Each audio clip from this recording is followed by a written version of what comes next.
अगर आप भी चाहते हैं कि पूजा फिल्म्स का ऑडियो वीडियो सबसे पहले आप तक पहुंचे, तो लाल बटन को दबाकर चैनल को सब्सक्राइब करें और साथ में बेल आइकन को दबाना ना भूलें।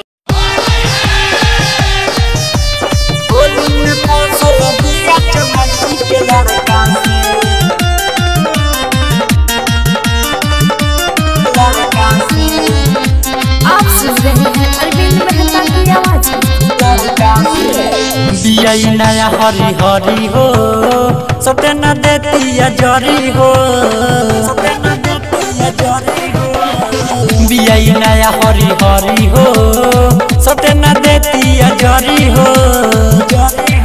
लिंक लागल बाए कर बड़का से चोली रंग आइले बिया रंग लालका से।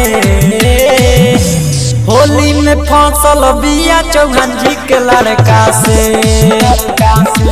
चोली रंग आइले बिया रंग लालका से। होली में फसल बिया चौहान जी के लड़का से। होली में फसल बिया चौहान जी के लड़का से।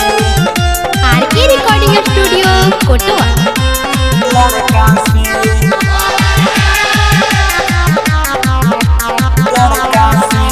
ओठ चुसावन गाल कटावन कह देले बा सब कमावा। कोहरा उठावन रंग लगावन देई के प्यार के नमावा। ओठ चुसावन गाल कटावन कह देले बा सब कमावा। कोहरा उठावन रंग लगावन देई के प्यार के नमावा। दिल बिया नंबर समर का के चोली रंग आइले बिया रंग लालका से। होली में फसल बिया चौहान जी के लड़का से चोली रंग आइले बिया रंग लालका से। होली में फसल बिया चौहान जी के लड़का से।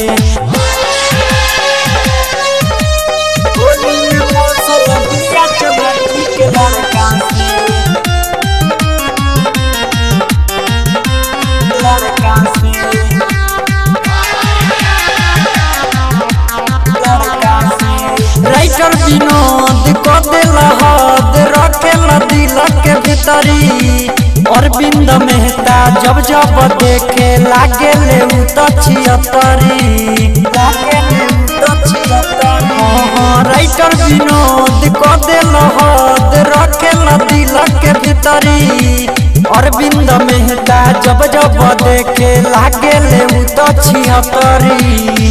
पानी भरती करे नलका से चोली रंग आइले बिया रंग लालका से।